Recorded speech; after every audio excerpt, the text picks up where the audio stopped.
आज आपको मंत्रों के विषय में कुछ बताऊंगा, इसलिए 15 मंत्र लेके आया हूँ।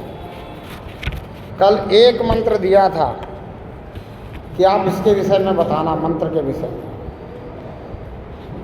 तो ये पूरे 15 मंत्रों की सूची ले आया, जो हमारे सारे 15 मंत्र चलते हैं। अब ये जो मंत्र हैं, कोई गायत्री मंत्र, कोई महामृत्युंजय मंत्र, कोई श्री गणेश जी का मंत्र है, कोई विष्णु जी का मंत्र है, कोई ब्रह्मा जी का मंत्र है, कोई कृष्णा जी का मंत्र है, राम जी का मंत्र, दुर्गा जी का मंत्र, महालक्ष्मी मंत्र, सरस्वती जी का मंत्र, महाकाली जी का मंत्र, हनुमान जी का मंत्र, शनिदेव जी का मंत्र, कार्तिकेय का मंत्र और काल भैरव जी का मंत्र। ये 15 मंत्र हैं। और हमें बताया क्या जाता है इन मंत्रों के विषय में कि इन मंत्रों को पढ़ने से इनकी जो हम सुर में और लय में पढ़ें तो जो लहर उठती है, जो तरंगे उठती हैं, वो पढ़ने वाले को और सुनने वाले को दोनों को लाभ पहुंचाती है, ऐसा कहते हैं। पर इतने सारे मंत्र हैं, अब इनमें से कौन सा मंत्र लाभ पहुंचाएगा और कौन सा नहीं पहुंचाएगा? अगर सोचने लग जाओ तो फिर क्या होगा? सिर्फ लाभ के लिए मंत्रों का उच्चारण, और कौन सा लाभ होगा? तो सभी मंत्रों से भौतिक लाभ की ही बात करते हैं, शारीरिक लाभ, सांसारिक लाभ, यानी कुल मिलाकर के सिर्फ भौतिकवाद से आपको जोड़ने का प्रयास किया जा रहा है कि मंत्र से लाभ होगा। और संस्कृत में मंत्र दिया, आपको उसके अर्थ का पता ही नहीं है, तो आप मंत्र पढ़ते रहोगे जिह्वा से, पर अंदर क्या चल रहा है?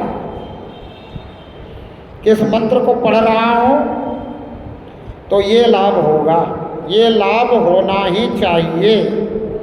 अगर ये लाभ नहीं हुआ तो फिर क्या करोगे आप? किसी ने कहा कि भाई इस मंत्र को इतनी बार जाप करना है, इससे तुम्हें ये लाभ होगा। आप उतनी बार जाप करने के बाद अगर धैर्यवान हो तो कुछ दिन और धीरज रखोगे कि हो सकता है कि कुछ दिन के बाद लाभ हो जाए। अगर लाभ नहीं हुआ फिर क्या करोगे? लालच तो आपके अंदर पड़ा हुआ है, और लालच में व्यक्ति जो भी कुछ करता है वो गलत हो रहा है कि सही हो रहा है ये नहीं देखता है। उसको ये सिर्फ मतलब होता है कि मेरा लालच पूरा होना चाहिए, मेरी जो अभिलाषा है, मेरी जो इच्छा है, मेरी जो सोच है वो पूरी होनी चाहिए। तो मैं कहता हूँ लालच के अंधे को सही गलत का तो कुछ पता चलता नहीं। तो फिर वो मंत्र को, जिस मंत्र को बताया किसी ने और उससे लाभ के लिए लालच में आकर के रट लिया, उसको रटता गया, जितना उसने बोला उतना रट लिया, पर अंदर बात नहीं गई, उसकी अर्थ जानता ही नहीं था, अंदर से उसका कोई कनेक्शन नहीं हुआ, सिर्फ ऊपर ऊपर जिह्वा से रटते चले गए। अंदर क्या चल रहा था? अंदर तो वो प्रार्थना चल रही थी जो लालच में जुड़ी हुई है। अंदर तो भौतिकवाद, संसार, शारीरिक लालच, यही सब चल रहा था। उस प्रार्थना का अंदर तक कोई लेना देना नहीं, उस मंत्र का अंदर से कोई लेना देना नहीं। और परमात्मा अंदर बैठा, परमात्मा भाव को समझता है, परमात्मा भाव का भूखा है, और प्रार्थना अंदर दूसरी चल रही है, ऊपर ऊपर मंत्र चल रहे हैं। अब फिर ऐसे अगर मंत्र पढ़े जाएं और कहा जाए कि इसकी जो तरंगे हैं, तो आप कुछ भी बोलते हो, ये शब्द तरंग के रूप में हवा के माध्यम से ही आप तक पहुंचते हैं। तो कोई कहे कि भाई इसकी तरंगे आप तक पहुंचती हैं और आपको फ़ायदा लाभ पहुंचाती है, तो इसका कारण सिर्फ इतना ही है कि आपके अंदर की जो श्रद्धा है, जो भाव है, वो आपको थोड़ा बहुत लाभ पहुंचा सकती है, क्योंकि आप परमात्मा का मंत्र है ये समझ करके सुन रहे हो, दोहरा रहे हो, जप रहे हो। लेकिन आपकी जगह पे कोई ऐसा व्यक्ति बैठा हो जिसको पता ही नहीं हो कि ये क्या बोल रहा है, क्या मंत्र है, वो उस भाषा से संबंधित नहीं हो, उसको ये पता नहीं हो कि यहाँ पे धार्मिक कृत्य चल रहा है, आध्यात्मिक कृत्य चल रहा है, यहाँ परमात्मा से जुड़ी हुई कोई बात चल रही है, उसे किसी प्रकार का कोई लाभ होगा क्या? उसके लिए शब्द शब्द एक बराबर है। जैसे और शब्द वो सुन लेता, वैसे ये शब्द सुन रहा है। तो सबसे ज़्यादा जो बात काम करती है वो क्या है? भाव। और परमात्मा को क्या है? भाव से ही भजना है, भाव प्रधान है। भावेन विद्यते देवा। अब इन जो ये इतने मंत्र हैं, इनका अगर आपको अर्थ पता हो तो भी आप अंदर से कुछ इन मंत्रों के कारण जुड़ाव हो सकता है परमात्मा से। और परमात्मा से जुड़ाव होने के बाद अगर फिर भी प्रार्थना वही रही सांसारिक, तो मैं आपको बता चुका हूँ कि आप परमात्मा से कितने भी संसार की चीज़ें मांगने के लिए लग जाओ, कितनी भी प्रकार से मांगो, किसी भी प्रकार से मांगो, परमात्मा के आगे कुछ चढ़ा के मांगो, बिना चढ़ाए मांगो, भाव से मांगो, अभाव से मांगो, प्रभाव से मांगो, मांगने से परमात्मा कुछ नहीं देता, दे ही नहीं सकता। विधि का विधान ही नहीं है, सिस्टम ही नहीं है ये इसके पास कि आपको मांगने से कुछ दे दे। लेकिन फिर भी कुछ साधु संत महात्मा आपको लालच देते हैं कि भाई मेरे पास आ जाओ, तुम्हारी कैंसर तक की बीमारी ठीक हो जाएगी, मेरे पास आ जाओ, ये भी हो जाएगा, वो भी हो जाएगा। और चूंकि आजकल सोशल मीडिया का ज़माना है, दुनिया लालची है, और जब संत महात्मा लालच देते हैं तो लाखों में लोग पहुंच जाते हैं, लाखों में। किसी ने कह दिया कि बस मेरे से आकर के रुद्राक्ष ले जाओ, मैं अभिमंत्रित रुद्राक्ष बांटूंगा और फ्री में बांटूंगा और इससे आप लोगों को लाभ होगा। अब समझो 10 लाख लोग वहाँ पहुँच गए, 10 लाख लोगों ने वो रुद्राक्ष ले लिया। 10 लाख लोगों में से अगर 10, 20, 50, 100 लोगों को ऐसा लगा कि भाई रुद्राक्ष आने के बाद मेरे घर में धन धान्य आना शुरू हो गया, या मेरी शारीरिक अवस्था व्यवस्था ठीक हो गई, या मेरे परिवार में लोग प्रेम से बातें करने लगे, तो उसमें रुद्राक्ष का कोई प्रभाव है क्या?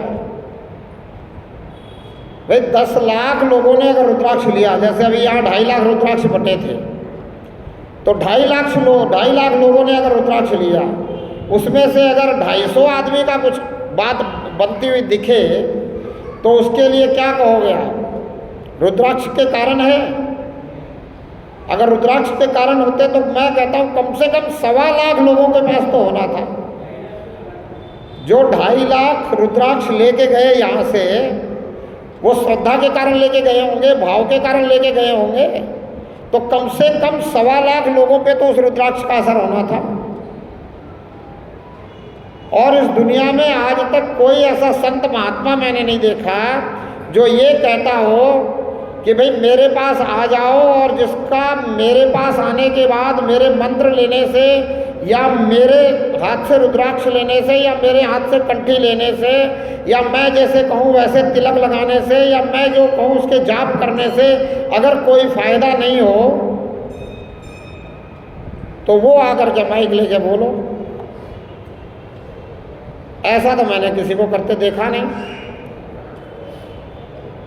क्यों नहीं करते ऐसा? क्यों? उनको पता है कि होना जाना कुछ नहीं मेरे किसी भी चीज़ देने से, होना तो वही है जो इसके कर्मों के अनुसार परमात्मा ने करना है। इसी के कर्मों का फल मिलना है। और इसके कर्मों का फल इसको मिलेगा। अगर इसके कर्मों में लिखा है अच्छा होना तो हो जाएगा, और ये चूंकि मेरे चक्कर में पड़ा हुआ है और पड़ा रहेगा, चूंकि ये लालची है, चूंकि ये डरा हुआ है, चूंकि ये भोला भाला है, प्रभु प्रेमी है, इसलिए इसको वर्गलाना आसान है।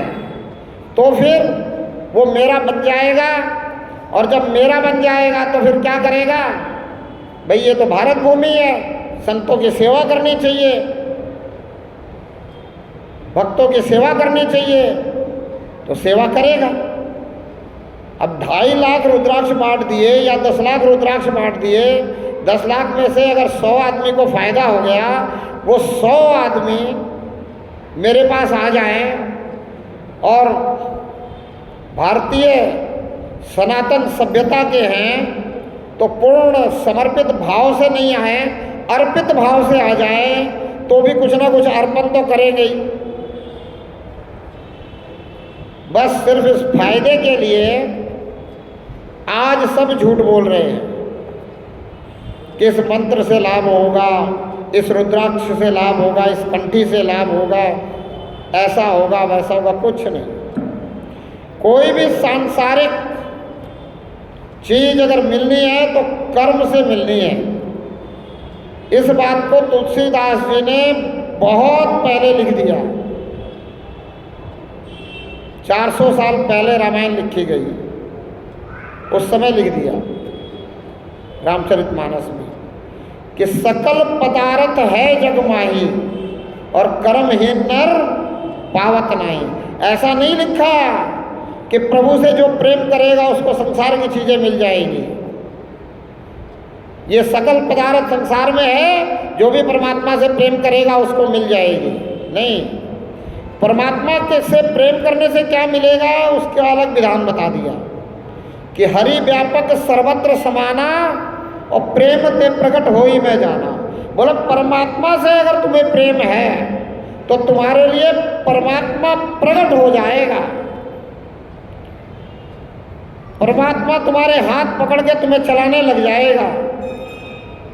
लेकिन तुम सोचो कि तुम्हें संसार से प्रेम है और संसार के प्रेम के कारण तुम कोई मंत्र जाप करने लग जाओ, कोई और धार्मिक कृत्य करने लग जाओ, उसके कारण तुम्हें सांसारिक फायदा हो जाए,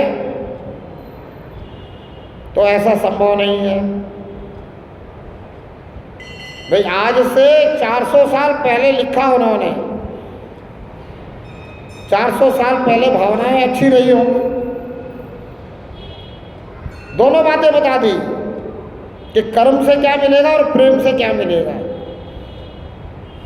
सकल पदार्थ है जग माही, बोले सब कुछ संसार में है और वो तेरे लिए ही बनी है। इस शरीर रूपी जो साधन मिला है तुझे, इसके लिए ही सब कुछ बना हुआ है, पर मिलेगा किसे? जो कर्म करेगा। कर्महीन नर पावत नहीं। और परमात्मा से भी मुलाकात हो सकती है, परमात्मा भी प्रकट हो सकता है, लेकिन परमात्मा कब प्रकट होगा? कर्म के कारण नहीं होगा। परमात्मा प्रकट होगा प्रेम के कारण।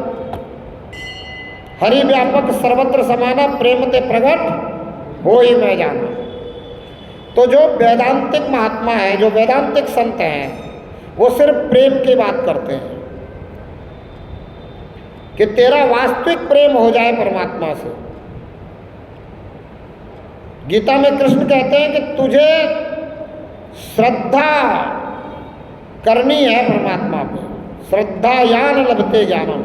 अगर तेरी श्रद्धा होगी तो ही तुझे लाभ मिलेगा, तो ही तुझे ज्ञान मिलेगा।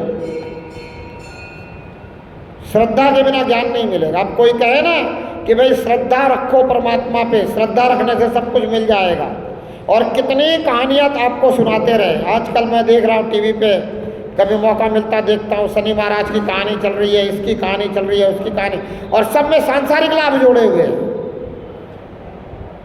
आपको सिर्फ लालच देने का काम किया जा रहा है कि तू तो अपने मन में इच्छाएं रख, लालच रख, और एक पत्थर को शनि जी मान करके वहाँ तेल चढ़ा ले, मंत्र पढ़ दे, वहाँ अपना दान दक्षिणा दे दे, अब शनि महाराज तेरा काम करने लग जाएंगे। देख टीवी में दिखाया जा रहा है, कर रहे हैं। अब वो टीवी वाले क्यों दिखा रहे हैं? क्योंकि आप देखना चाहते हो। अगर वो दिखाएंगे नहीं तो उनकी कमाई कैसे होगी? वो तो कमाने का धंधा बना रखा है उन्होंने। जैसा जैसा आप देखना चाहते हो, कुछ लोग भक्त भाव में यही देखना चाहते हैं कि देखें तो सही कि परमात्मा को हम अगर भजें तो परमात्मा हमारे जीवन में, सांसारिक जीवन में कितना सहयोग करता है। कुछ लोग और कुछ देखना चाहते हैं तो उसके लिए उन्होंने और कुछ भी बना रखा। उनको इस बात से कोई मतलब नहीं है कि दुनिया में अच्छाई फैलानी है या सच्चाई फैलानी है या दुनिया को सही बात बतानी है, लोगों तक सही बात पहुंचानी है। नहीं नहीं नहीं नहीं, वो तो कहते हैं बिगड़े हुए लोगों के लिए बिगड़ी हुई बातें दिखाओ, और जो बिगड़ा हुआ नहीं है उसके लिए जो सांसारिक बातें हैं, जो संसार में उलझा हुआ है और संसार के कारण परमात्मा से प्रेम कर रहा है, उसको ऐसी बातें परोस दो, वो देखेगा और ज़्यादा करेगा। अब ये साईं के मंदिर बने, इतने सारे साईं के मंदिर बन गए चारों तरफ। शिरडी साईं बाबा में इतना धन आ जाता है, क्यों आ जाता है, क्यों बन गए? एक पिक्चर बनाई साईं बाबा, साईं बाबा पिक्चर बना दी, उसमें जो लालच दिखा दिया, बस शुरू हो गए लोग। अब जिसको मिल रहा है धन, वो सोच रहा है यहीं से मिल रहा है तो यहां चढ़ा रहा है। लेकिन कभी भी कोई ये नहीं सोच रहा है कि उसी साईं के मंदिर में काम करने वाले इतने कर्मचारी हैं, उनकी भी इच्छा है कि हम अमीर हो जाएं, उनको वहां कुछ नहीं मिल रहा। अरे उनको शारीरिक स्वास्थ्य तक नहीं मिल रहा। तुम कहोगे चलो वो कर्म ही नहीं कर रहा धन के लिए, वो तो एक नौकरी कर रहा है, उतने ही पैसे मिलेंगे उसको, लेकिन उनको शारीरिक स्वास्थ्य भी नहीं मिल रहा।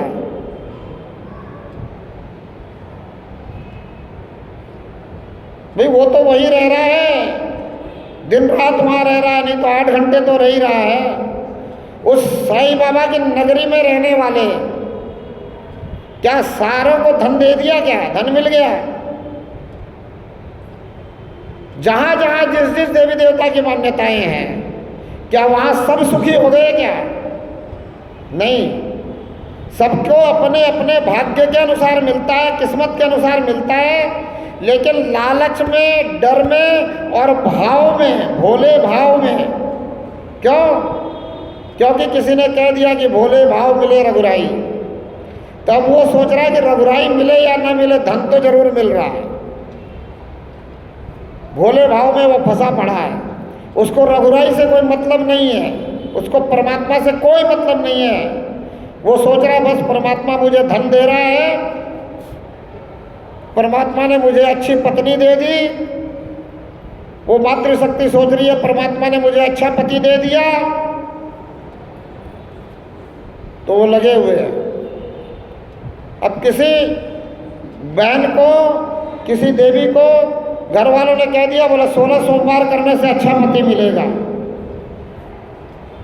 अब बताओ अगर उसको अच्छा पति नहीं मिला तो वो फिर शिव जी को मानेगी क्या? नहीं मानेगी। उसके हृदय से जो भावना थी शिव के प्रति, वो भावना खत्म हो जाएगी। बोले बताओ 16 सोमवार का व्रत भी किया और ऐसा पति मिला,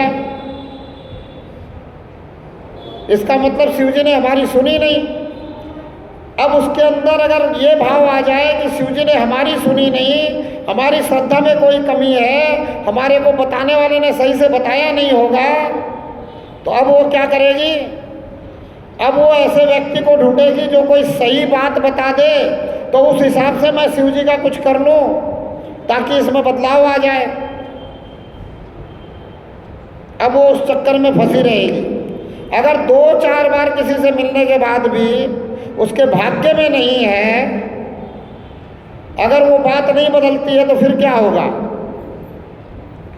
फिर वो शिव जी पे उसका ध्यान, विश्वास, जो भाव है सब हट जाएगा। और अगर कोई मजार वाला मिल गया और किसी मजार वाले ने कह दिया कि तू तो यूं ही परेशान हो रही है, तुम्हारे देवी देवता में कोई दम नहीं, मजार में आ जा सब कुछ ठीक हो जाएगा, तो वो मजार के बाजार में जाएगी कि नहीं जाएगी? जाएगी। और यही कारण है कि मजारों में भी भीड़ उमड़ रही है। क्यों? आपने सच बात उसको बताया नहीं, आपने संत द्वारा कही हुई सत्य बात उसको बताई नहीं। आपने कह दिया कि रामचरितमानस पढ़ना चाहिए, रामचरितमानस को पढ़ो, अखंड पाठ कराओ, सुंदरकांड के पाठ करो, हनुमान चालीसा पढ़ो, लेकिन जो उसमें लिखा है सही बात वो आपने बताई नहीं कि भाई दुनिया में जो भी कुछ तुम्हें इस जीवन में मिलेगा वो कर्म से मिलेगा, और कर्म भी तुम जिस भाव से करोगे उसी भाव से फल मिलेगा। इस बात को तो बताया नहीं, उसको लालच दे दिया कि भाई परमात्मा से प्रार्थना करो और वो तुम्हारा सब कुछ ठीक कर देगा, दे देगा मांगोगे तो। अब एक जगह मांगने से नहीं मिल रहा है तो फिर क्या होगा? इतने सारे देवी देवताओं से मांगने से नहीं मिल रहा है तो फिर मजार में जाएंगे ना। हालांकि मांगने से मजार से भी कुछ नहीं मिलता, मिलेगा तो जो भाग्य में है वही। लेकिन अगर उसका भाग्य उसी समय उदय हो गया, उसी समय उसके पिछले जन्मों के कर्मों का फल मिलना शुरू हो गया कुछ अच्छा, तो वो मजार से अटक जाएगा।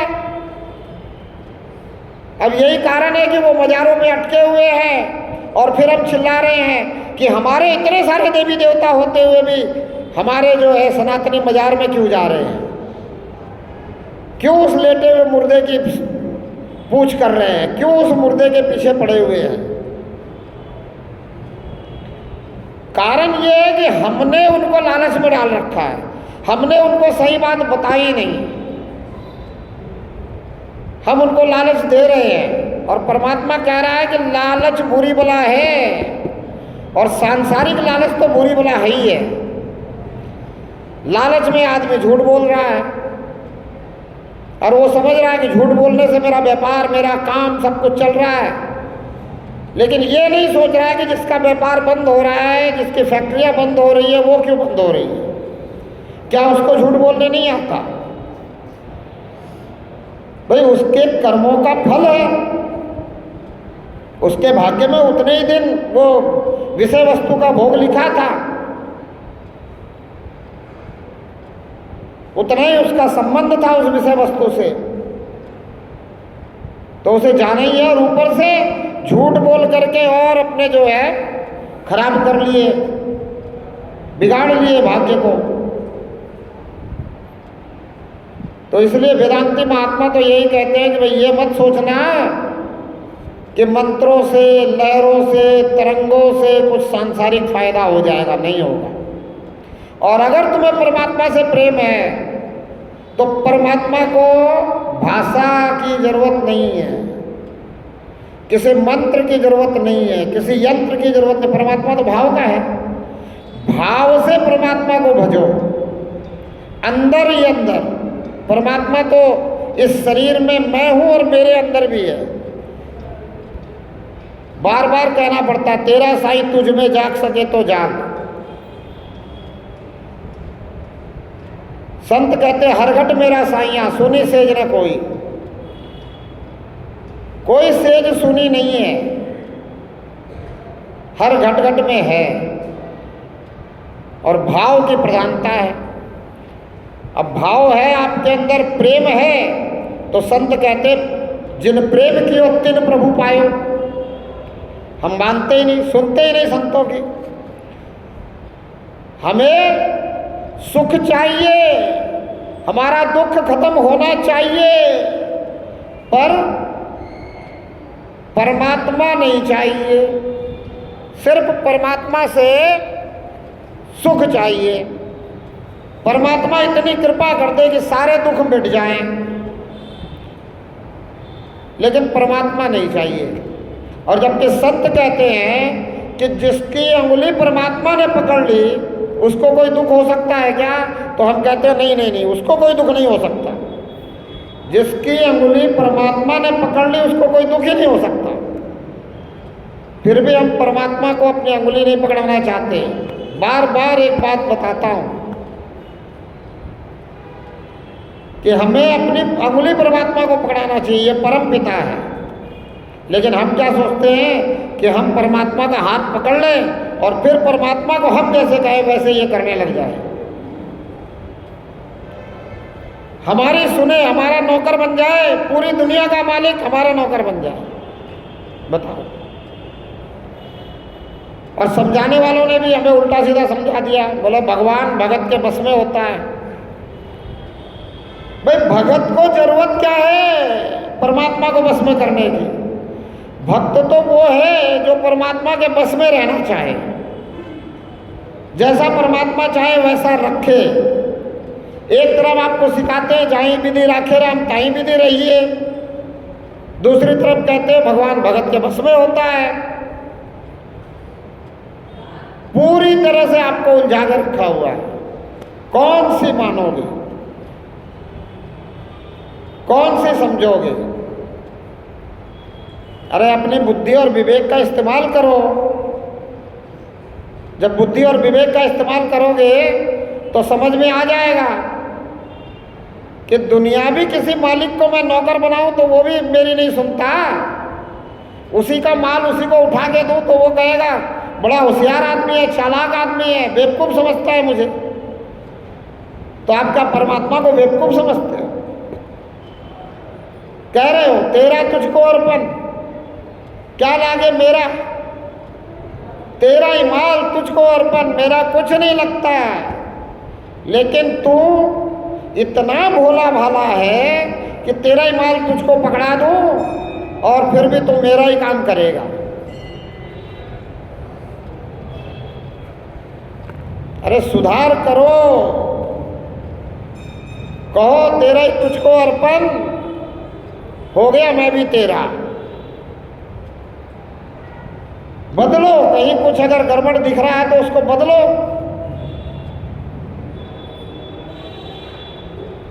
प्रेम करो परमात्मा से, लेकिन परमात्मा को समझने के लिए, जानने के लिए, पहचानने के लिए, परमात्मा को पाने के लिए। और संत कहते हैं कि ये मनुष्य योनि क्यों मिली है? तो जो भी संत के सानिध्य में रहने वाले हैं सब कहते हैं कि भाई मनुष्य योनि तो मुक्ति प्राप्त करने के लिए मिली है, आवागमन से मुक्त होना चाहिए, अगला जन्म नहीं होना चाहिए। तो बोला जन्म नहीं होना चाहिए, इसके लिए क्या करना चाहिए? तो बोला इसके लिए तो परमात्मा में ध्यान होना चाहिए। अंत समय में, अंत समय में अगर परमात्मा में ध्यान रहा, अंत समय में परमात्मा याद आ गया तो परमात्मा में गमन हो जाएगा और आवागमन छूट जाएगा, जन्म मरण से छुटकारा हो जाएगा। सब कुछ समझ रहे हैं लेकिन परमात्मा से प्रार्थना करने में चूक रहे हैं कि हे प्रभु मुझे ऐसी दृष्टि दे दे कि हर पल तुझे निहारता रहूं। परमात्मा से ये नहीं कह रहे हैं कि निगाहें दीदार की दे दे। जो परमात्मा दे सकता है, जो कृपा परमात्मा कर सकता है, वो कृपा नहीं मांग रहे। थोड़ी सी घर में समृद्धि आ गई, थोड़ी सी सांसारिक समृद्धि मिल गई, मोटरसाइकिल की जगह कार हो गई, तो कहते हैं परमात्मा की कृपा हो गई। कोई कहता संत की कृपा हो गई, कोई कहता गुरु की कृपा हो गई।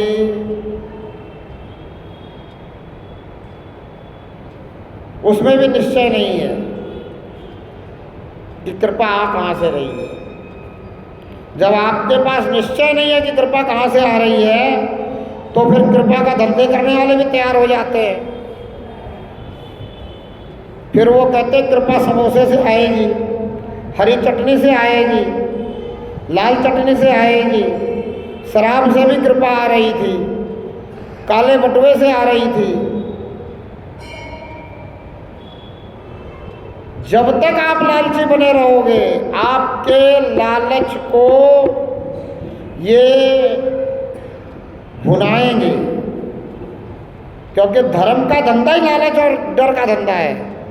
जब तक आप डरपोक बने रहोगे तब तक धर्म का धंधा चलता रहेगा। और जब तक आप ये समझोगे कि भाई संतों ने जो कह दिया वो सही नहीं है, तब तक गड़बड़ रहेगी। दुनिया में आज के संत बता रहे हैं कि धन कैसे मिलेगा, कर्जा कैसे वापस मिलेगा, ये कैसे होगा वो। इससे पहले किसी संत ने बताया क्या? किसी शास्त्र में लिखा है कि धन कैसे आएगा? किस मंत्र को पढ़ने से धन आएगा? कितनी माला फेरने से धन आएगा? किसी पुराने संतों ने आपको संसार से जोड़ने की कोशिश करी क्या? लालच देने की कोशिश करी क्या? तो कैसे आप उनको संत मान लेते हो जो आपको संसार से जोड़ने की कोशिश करता है, लालच देता है, जो आपको ये कहता है कि भाई तुम्हें ये परमात्मा के लिए करने से और करवाने से और तुम्हारा ऐसा हो जाएगा, और आपको अनुभव नहीं मिला फिर भी आप विश्वास करते हो। किसी को अनुभव मिला, वो बेचारा फंस गया, मिला उसके भाग्य के कारण तो ठीक, लेकिन जिसको अनुभव नहीं मिला वो भी फंसा हुआ। वो क्यों फंसा हुआ? उसको देख देख के, उसकी सुन सुन के, वो उसी को सुन रहा है कि भाई मैं तो जिस दिन से फलानी जगह जाना शुरू किया, ये मज़ारों में भीड़ ऐसे ही लग रही है। एक किसी को जाके मज़ार से थोड़ा सा फायदा मिल गया, वो इतनी करुणा में आ गया, इतनी दया में आ गया, इतना भावावेश में आ गया कि उसने पूरे मोहल्ले को ही, पूरे गांव को ही लगा दिया मज़ार में। अरे मैं फलानी मज़ार में जाता था, वहाँ मुझे फ़ायदा मिला। गांव के, पूरे गांव के 10-20 लोगों को फ़ायदा होने लगा। गांव में घर है 2000, गांव की पॉपुलेशन 10,000, गांव के वोट 8,000, 7,000, 10 लोगों को फ़ायदा हो गया। वो 10 लोगों ने वो मज़ार में से ईंट उठा के ला के अपने गाँव में वो मज़ार बना ली। बोले ये क्या बना लिया है? बोला सैयद पीर की मज़ार बना ली। और बनवाया किसने? वोटों का जमाना है, सरपंच साहब ने बनवा दिया। पहले ही उनकी बात हो गई कि भाई मेरे को वोट दोगे तो ये काम मैं करवा दूंगा। फिर आप कहते हो कि जा रहे हैं। अरे जब तक अपने अंदर से आप लालच नहीं निकालोगे, सही बात लोगों को नहीं बताओगे कि सकल पदार्थ है जगमाई, कर्म हिंदर पावत नहीं, तब तक ये भटकाव चलता रहेगा। तब तक धर्म के लोग अधर्म से जुड़ते रहेंगे, अधर्म की तरफ चले जाएंगे और अधर्म को ही धर्म मान लेंगे, क्योंकि वो तो अपने आप को अधर्म कह ही नहीं रहे, वो तो अपने आप को धर्म ही कह रहे हैं। भले ही वो कितने बड़े अधर्मी हैं, अधर्मियों का पूरा गैंग है, भले ही उनको बचपन से सिखाया जा रहा है कि पहले मुर्गी काट, फिर बकरा काट, फिर बड़े पशु काट, फिर आदमी काट। जिसको बचपन से काटना ही सिखाया जा रहा है, वो धर्म है क्या? धर्म में कब है किसी को मौत के घाट उतार देना, किसी ऐसे जीव को मारना जो मरते हुए चिल्ला रहा हो, छटपटा रहा हो? ये धर्म हो ही नहीं सकता। और ये बात मैं रोज कहता हूँ कि हमें समझा दिया गया कि ये धर्म है, हमने भी मान लिया, ठीक है ये धर्म है, और समझाने वालों ने समझा दिया सब धर्म एक समान है। अरे कैसे एक समान है? धर्म तो एक ही है, बाकी सब अधर्मियों के गैंग हैं, और अधर्मियों के गैंग को ही हम धर्म मान रहे हैं। धर्म तो केवल एक ही है जो सनातन है, जिसमें दया है, जिसका मूल मंत्र है जियो और जिलाओ, खाओ और खिलाओ। यही बात रोज बता रहा हूं। और रोज इसलिए बता रहा हूँ कि आपके बैठ जाए विचार में, बुद्धि में, चित्त में, आप समझ पाओ।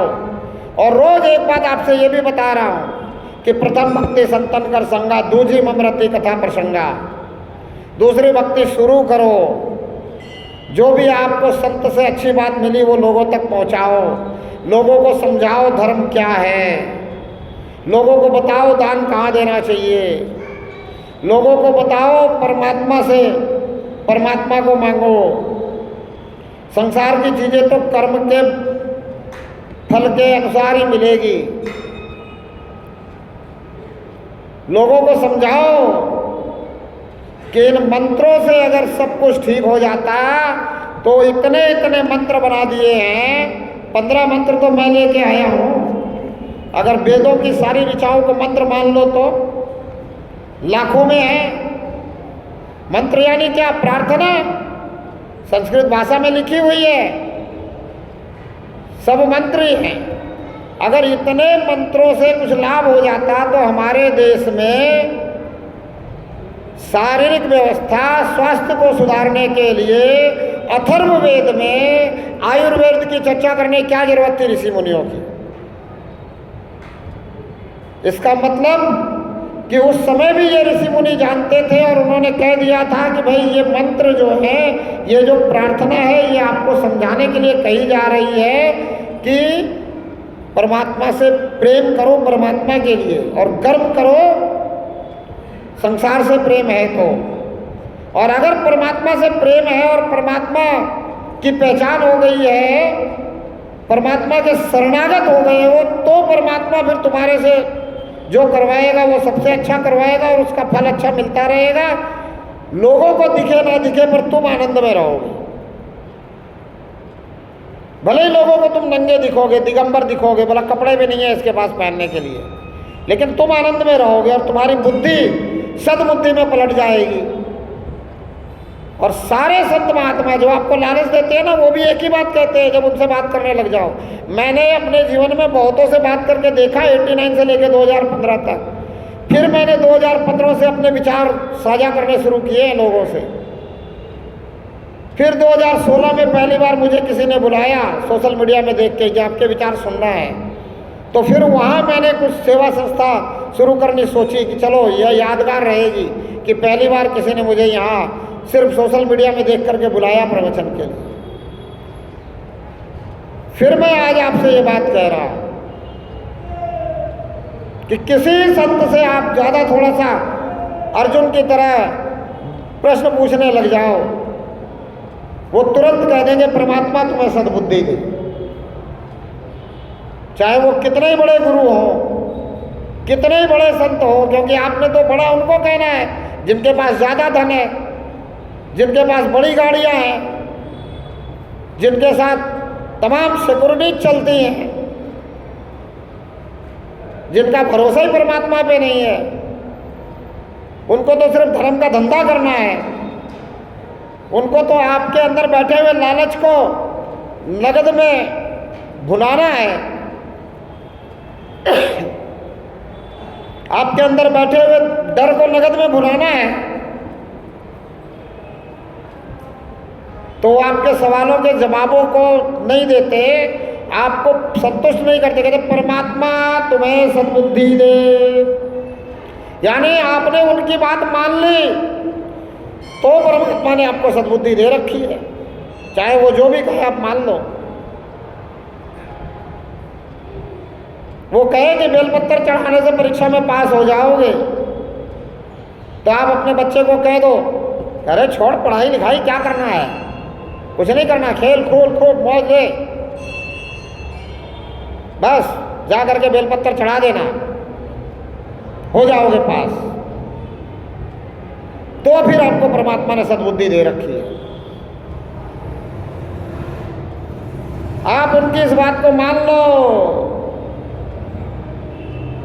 कि भाग्य से पहले, भाग्य से ज़्यादा, समय से पहले कुछ नहीं मिलता। फिर आपको सद्बुद्धि दे रखी है परमात्मा ने। अगर आपने उनको कह दिया कि भाग्य से ज़्यादा और समय से पहले मेहनत करके ये ले सकता है बच्चा। ये अगर अभी मेहनत करे पढ़ाई में तो ये कलेक्टर बन सकता है, आईएएस बन सकता है, आईपीएस बन सकता है, डॉक्टर बन सकता है, इंजीनियर बन सकता है, भाग्य से ज़्यादा ले सकता है। तो फिर आपको परमात्मा ने सद्बुद्धि नहीं दे रखी। कैसी बात बताई और आप मान गए। बोला समय से पहले और भाग्य से ज़्यादा कुछ नहीं मिलता। अरे समय से पहले और भाग्य से ज़्यादा उसको मिलता है जो सच्चाई ईमानदारी से मेहनत करता है। सच्चाई ईमानदारी से वो बच्चा मेहनत करे, वो आईएएस बनेगा कि नहीं बनेगा।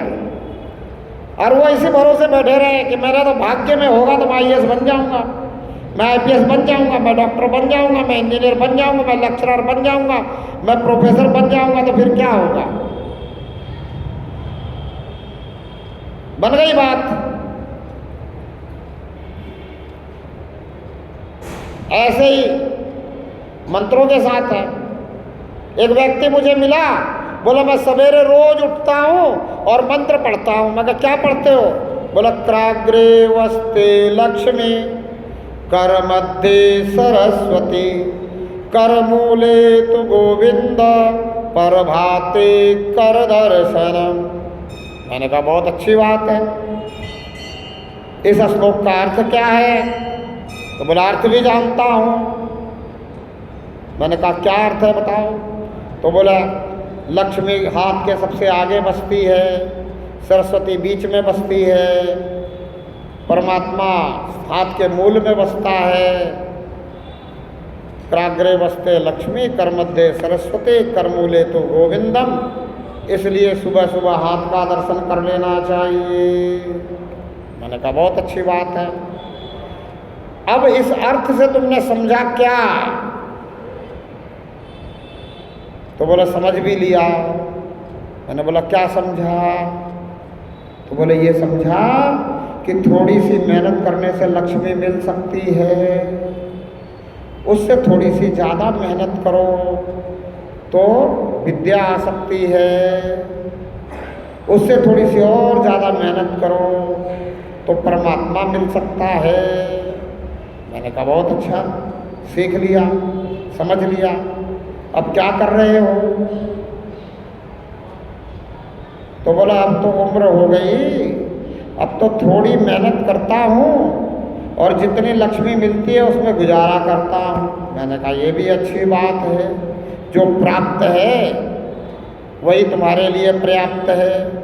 संतोष है तुम्हारे अंदर, संतोषम परम सुखम। मेहनत करते हो, थोड़ी सी मेहनत करते हो, जितना मिल जाता है उसमें अपना गुजारा करते हो। अब क्या दिक्कत है? बोला महाराज जी दिक्कत ये है कि बच्चे कहते हैं कि भाई दूसरों के बच्चे इतना ज़्यादा सुखी संपन्न रहते हैं और हमारे पिताजी तो थोड़ी सी मेहनत करते, थोड़ा लेके आते, हमें सुखी करना चाहते ही नहीं है। तो मैंने कहा फिर थोड़ी मेहनत क्यों करता है, थोड़ी और ज़्यादा कर लिया कर। भाई बच्चे को पालन पोषण करना तेरा धर्म है। ये पितृधर्म कहता है कि बच्चों का पालन पोषण करना है, तो थोड़ी और ज़्यादा मेहनत कर लिया कर। तो बोले मजदूर आदमी हो महाराज, 8 घंटा नौकरी करने के बाद, 8 घंटा काम करने के बाद, मजदूरी करने के बाद ये शरीर ही साथ नहीं देता। इससे ज़्यादा क्या करूं, क्या कर सकता हूं? तो मैंने कहा अब अपने बच्चों को क्या कहता है? तो अपने बच्चों को कहता हूं कि सच्चाई ईमानदारी से जो मिल रहा है उसमें गुजारा करो, उसी में तुम सुखी रहोगे। मैं कहा बच्चे क्या कहते हैं? तो बोला बच्चे तो कहते हैं कि तुम तो सच्चाई ईमानदारी करते करते हमारे को गरीबी में मार डालोगे। और वो देखो वो बेईमान भ्रष्टाचार वो आगे बढ़े जा रहे हैं। थोड़ी बेईमानी भ्रष्टाचारी तुम भी कर लो। तो मैंने कहा अब तुम बच्चों को क्या कहते हो? तो बोला क्या कहूँ महाराज? अरे मैंने कहा तुम्हें जेल नहीं दिखाई देती? जेलें भरी पड़ी है बेईमानों से, भ्रष्टाचारों से। तुम ये नहीं दिखाते उनको कि तुम्हें ये बाहर बेईमानी और भ्रष्टाचार करके अरबपति करोड़पति खरबपति दिखाई देते हैं, इनकी गिनती कितनी है और इस दुनिया में जेलें कितनी हैं और उन जेलों में कितने बेईमान और भ्रष्टाचार भरे पड़े हैं, वो क्यों नहीं बेईमानी और भ्रष्टाचार करके जो है करोड़पति अरबपति बन गए? क्या कारण है? तो भाई इनके जो ये बन गए ना, इनके कुछ पीछे के कर्म अच्छे किए हुए थे, कर्म का फल मिल रहा है, कर्म का ही फल मिलेगा। उनको समझाओ कि तुम अभी अच्छे कर्म करने लग जाओ, पढ़ाई में ध्यान लगाओ, उनको यह श्लोक सुनाओ कि क्राग्रे वस्ते लक्ष्मी कर मध्य सरस्वती। बोला बेटे पुत्र संतानों मेरी, लक्ष्मी को मैं जितनी मेहनत करके प्राप्त करता हूँ तुम उससे ज़्यादा मेहनत करके विद्या प्राप्त कर लो। विद्या प्राप्त करने के लिए थोड़ी उससे ज़्यादा मेहनत करनी पड़ेगी तुम्हें। अगर मैं बचपन में थोड़ी ज़्यादा मेहनत करके विद्या प्राप्त कर लेता तो मेरा भी भाग्य बन जाता। तो उनको बताओ कि थोड़ी ज़्यादा मेहनत करके तुम अभी विद्या प्राप्त कर लो तो तुम्हारा भी भाग्य बन जाएगा। और विद्यावान सब जगह पूजा जाता है। बोले राजा पूज्यते देशम विद्वानम पूज्यते, सब जगह पूजा जाता है विद्वान। विद्वानम सर्वत्र पूज्यते। तो विद्वान बन जाओ, थोड़ी ज़्यादा मेहनत करो। क्यों? क्योंकि तुम्हें संसार से प्रेम है, सांसारिक चीज़ें ही चाहिए, संसार में रह रहे हो, संसार को ही देख रहे हो। अब मैंने कहा कि चलो 2 बातें तो हो गई, ये तो अब तुम समझ गए, ये तुम बता दोगे अपने बच्चों को। लेकिन तीसरी और बात उसमें लिखी है कि क्राग्रे वस्ते लक्ष्मी कर मध्य सरस्वती कर मूले तो गोविंद, हाथ के जड़ में गोविंद है। यानी कि इससे भी ज्यादा मेहनत करनी पड़ेगी तब गोविंद मिलेगा। अब ये कौन सी मेहनत है, इसकी तरफ ध्यान ही नहीं देते। इतने ज्यादा संसार में फंसे हुए हैं कि इसकी तरफ ध्यान ही नहीं देते।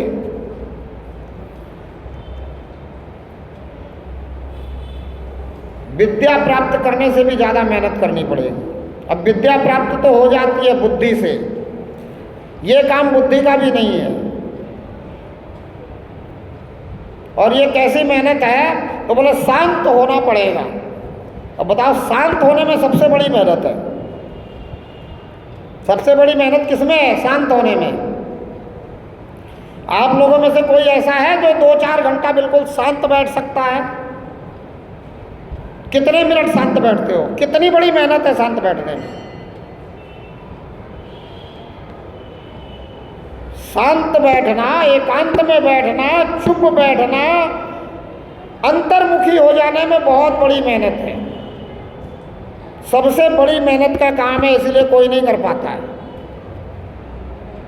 और साधु संतों को हम इसीलिए इतना ज़्यादा मान सम्मान देते हैं कि इतनी बड़ी मेहनत का काम ये करते हैं। ये परमात्मा को पहचानने के लिए, परमात्मा से मिलने के लिए इतनी बड़ी मेहनत का काम करते हैं, जो शांत बैठ जाते हैं, एकांत में बैठ जाते हैं, अंतर्मुखी हो जाते हैं, परमात्मा से बातें करते हैं और परमात्मा की बातें करते हैं। संतों ने कहा कि जब तुम अकेले रहो तो परमात्मा से बात करो। अब परमात्मा कहाँ है? तो बोले मेरे अंदर ही है। तो बोले जब तेरे अंदर ही परमात्मा है तो बात करने में दिक्कत क्या है?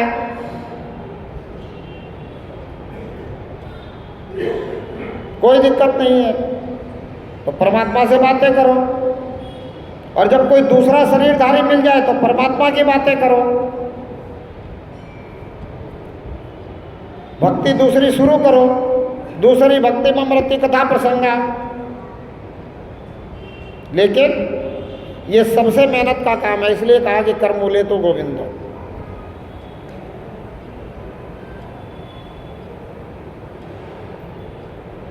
इसलिए हम साधु संतों को महत्ता देते हैं और अब साधु संतों के पास क्या रहती है? शांति। और वो शांति क्यों है? एकांत बैठते हैं, मौन धारण कर लेते हैं, अंदर की यात्रा करते हैं, परमात्मा से बातें करते हैं, परमात्मा से जुड़ने का प्रयास करते हैं। संसार से प्रेम के कारण परमात्मा से प्रेम नहीं किया है, परमात्मा से प्रेम के कारण संसार से भले ही प्रेम कर लिया हो कि भाई मुझे परमात्मा से प्रेम है तो ये संसार सारा परमात्मा का है, इसलिए परमात्मा का संसार से भी मुझे प्रेम कर लिया। और जब संसार से प्रेम कर लिया तो क्या करेंगे? प्रेम में क्या होता है? बोला समर्पित। किसके प्रति समर्पित? तो परमात्मा के प्रति समर्पित और संसार के प्रति भी समर्पित। तो फिर क्या कहते हैं? बोले मैं दासों का भी दास हूं। जो परमात्मा का दास है उसका भी मैं दास हूं। क्यों? क्योंकि मुझे तुमसे भी प्रेम है, परमात्मा से प्रेम के कारण प्रेम है। अब दासों का दास हूं तो क्या करता हूं? कोशिश करता हूं कि तुम भी परमात्मा से, परमात्मा के लिए जुड़ो, संसार के लिए मत जुड़ो। संत का यही काम है। संत का ये काम नहीं है कि तुम्हारे संसार में तुम्हारा कर्जा वापस आ जाए, तुम्हें धन मिल जाए, कैसे मिल जाए, इसके लिए मैं तुम्हें परमात्मा से जोड़ूंगा, मंत्र दूंगा, तंत्र दूंगा, ये दूंगा, वो दूंगा। ये किसी संत ने नहीं किया पहले। किसी आप पुराने संत से मिले हो, किसी अच्छे संत से मिल लो, नहीं किया। संत तुलसीदास ने तो यहां तक लिख दिया, बोला संत मिलन को जाइए तज माया अभिमान। बोला संत से मिलने जा रहे हो, ये धन धान्य का अभिमान छोड़ के जाओ। अब बताओ, जिस संत के पास धन धान्य का अभिमान छोड़ के जाना है उसके पास जाओगे और वो कहेगा कि मैं तुझे धन धान्य देने का तरीका बताता हूं कि तुझे धन धान्य कैसे मिलेगा। जिसके पास जाना ही धन धान्य का माया का अभिमान छोड़ के है, उसके पास जाकर के और इसको तरीका मिलेगा क्या कि इस मंत्र से ये होगा, उस मंत्र से ये होगा, इस जंतर से ये होगा, भैरव जी को शराब पिलाने से ये होगा, माता जी को बकरा चढ़ाने से ये होगा, ये बताएगा क्या संत?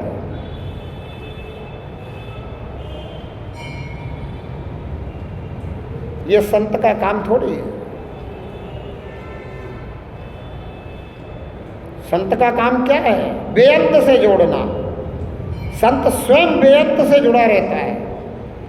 और बेअंत कौन है? या तो ये आकाश बेअंत है, ये खाली जगह, या फिर परमात्मा ही बेअंत है जो सब में है। अब ये आकाश है, ये सब में तो नहीं है। अब जहां ये खंभा बन गया, यहां से आकाश तो थोड़ा इधर उधर हो ही गया ना, अब फिर खंभा हट जाएगा तो आकाश अपनी जगह ले लेगा। लेकिन परमात्मा तो खड़ग में, खंभ में, सब में है ना। ये बेअंत है। पक्का बेअंत कौन है? परमात्मा। तो बोले संत वो जो जाने बेअंत, जो पहचाने बेअंत। और जो बेअंत को पहचानता है, जानता है, वो आपको भी कहेगा कि तू भी पहचान। पारस और संत में एको अंतर हो जान। पारस तो लोहा कंचन करे, संत करे आप समान। संत तो आपको अपने समान बनाना चाहेगा। संत आपको धनाढ्य थोड़ी बनाना चाहेगा। संत कब धनाढ्य बनना चाहता है? संत तो धनाढ्य बनना नहीं चाहता। अगर धनाढ्य बनना चाहता तो वो संत ही क्यों बनता? संत को धनाढ्यता नहीं चाहिए। संत को तो अपने जरूरत का मिल जाए उतना ही काफी है, और उससे ज्यादा मिले तो वो परमार्थ में लगा देगा। बहुत सारे संत लगा रहे हैं। किसी ने हॉस्पिटल बनाए, किसी ने स्कूल बनाए, किसी ने कॉलेज बनाए, किसी ने कुछ बनाए। संतों के नाम से बहुत कुछ बना हुआ और बहुत कुछ बना भी रहे हैं। वो संत हैं। जिनको ज्यादा मिल जाए तो परमार्थ में लगा देते हैं। मिल गया कहीं से, प्रभु की कृपा से मिल गया, या आपकी कृपा से मिल गया या किसी जोग संजोग से मिल गया, पिछले जन्म के कर्मों के प्रारब्ध से मिल गया, तो उसे वो रखता नहीं संचय करके, वो कहीं ना कहीं परमार्थ में उसको लगाने की कोशिश में रहता है कि कहीं सही जगह पे लग जाए। और समय कह रहा है, बोला बस अब बोलना बंद करो, बहुत बोल लिया, और बोलता ही जा रहा हूँ, रोज बोल रहा हूँ। इतने दिन हो गए बोलते बोलते, 4 दिन पहले भी बोल के गया था, फिर ये 15 दिन का मौका मिल गया। आपको परमात्मा से जोड़ने की एक कोशिश है, आपके अंदर परमात्मा के प्रति प्रेम जगाने की एक कोशिश है। प्रेम जाग जाए और आप भी परमात्मा से इस कदर जुड़ जाओ कि बस परमात्मा के अलावा और कुछ नहीं चाहिए, तो बात बने। क्योंकि प्रेमी को तो जिससे प्रेम हो जाए वही चाहिए, उसके अलावा और कुछ नहीं चाहिए। ये सब आपको बताया गया हीर राजा की कहानी बता करके, लैला मजनू की कहानी बता करके, कि जो प्रेम कर लेता उसको तो बस जिससे प्रेम किया वो चाहिए। तो आप अगर परमात्मा से प्रेम कर लो तो आपको परमात्मा ही चाहिए, परमात्मा के अलावा और कुछ नहीं चाहिए। और जो प्रेमी है परमात्मा का, वो परमात्मा से कम में मानता भी नहीं है। मैं इतनी सी बात पहुंचाने के लिए इतने दिनों से प्रयास कर रहा हूं, आगे और भी प्रयास करता रहूँगा। और आपसे निवेदन करता हूं कि आप कुछ ना कुछ पूछ लिया करो।